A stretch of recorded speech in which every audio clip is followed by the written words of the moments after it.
Hi, this is Tushar. Now the word of the day is sovereign and sovereignty. आज दो word discuss करेंगे।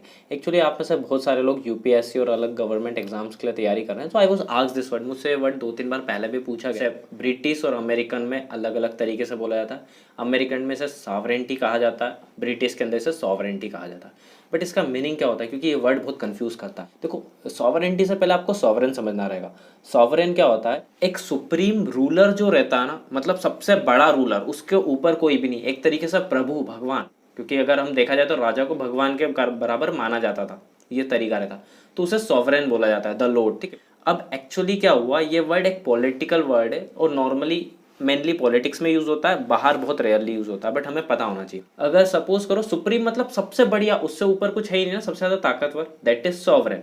अब word आता है सॉवरेंटी। तो देखो, जो इंसान अगर सबसे ज्यादा बड़ा है, जो सुप्रीम रूलर है, मतलब उसके पास सुप्रीम पावर भी तो है, हर चीज को कंट्रोल करने की उसके पास सब कुछ है, क्योंकि सबसे बड़ा रूलर वो कुछ भी कर सकता है, उसका सबसे ज्यादा शक्ति, सर्वशक्ति। ठीक है।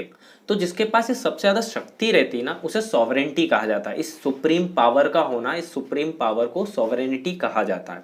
अब ये यूज कैसे करते हैं? एक्चुअली एक चीज आपको समझना रहेगा, अगर हम एक देश बनाते हैं तो इस देश को बनाने के लिए चार चीजों की रिक्वायरमेंट रहती है स्पेशली। नंबर वन, एरिया, जगह होना चाहिए। नंबर टू, पॉपुलेशन, लोग होना चाहिए। तीसरी चीज रहती है सॉवरेंटी, और चौथी चीज रहती है गवर्नमेंट। तो सॉवरेंटी क्या रहता है कि हमारे पास सुप्रीम पावर है कि हमें जो डिसीजन लेना वो हम खुद ले सकते हैं, तभी तो हम देश बनेंगे। हमारे पास ये सॉवरेंटी नहीं थी 1947 से पहले, तभी जो ब्रिटिशर्स बोलते थे हम वही कर सकते थे।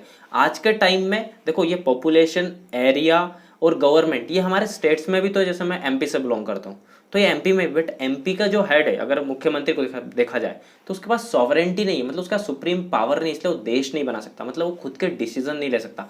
सेंटर से जो डिसीजन आएंगे वही इनको उस पर वर्क करना रहेगा। तो अगर आपको देश बनाना है तो आपका सॉवरेंटी होना चाहिए, मतलब सुप्रीम पावर होना चाहिए। अगर इसका हिंदी देखोगे, संप्रभुता, मतलब प्रभु है ना, संप्रभु मतलब हमारे पास खुद की शक्ति होना चाहिए, हम खुद ही के प्रभु है, मीन जो चाहे हम अपनी मर्जी से कर सकते हैं। अगर हम सॉवरेन वर्ड की बात करें, जैसे सपोज करो एक रेमेडी है, ठीक है, रेमेडी किसे बोला जाता है? किसी भी चीज का उपाय, उसे रेमेडी बोलेंगे। तो मैं बोलूंगा this is a supreme remedy. अब उसी सुप्रीम को ना वर्ड से रिप्लेस कर दिया sovereign, this is a sovereign remedy. अगर मैं, कोई मुझसे बोला मेरी इस अलमारी में सारे कपड़े रख दो, मना कर दिया, बोले क्यों? बोले आई हैव द सॉवरेंटी, क्योंकि मेरे पास पावर है, ये मेरी अलमारी, मैं किसी दूसरे के कपड़े रखने नहीं दूंगा। आई हैव द सॉवरेंटी, मतलब मेरे पास सुप्रीम पावर है। हमारी कंट्री के पास सॉवरेंटी होना जरूरी, सुप्रीम पावर होना जरूरी, तभी हम इस देश को चला सकते हैं, क्योंकि डिसीजंस हमारे खुद के रहना चाहिए। आई होप आपको ये वर्ड क्लियर होगा। Thank you very much. Love and respect.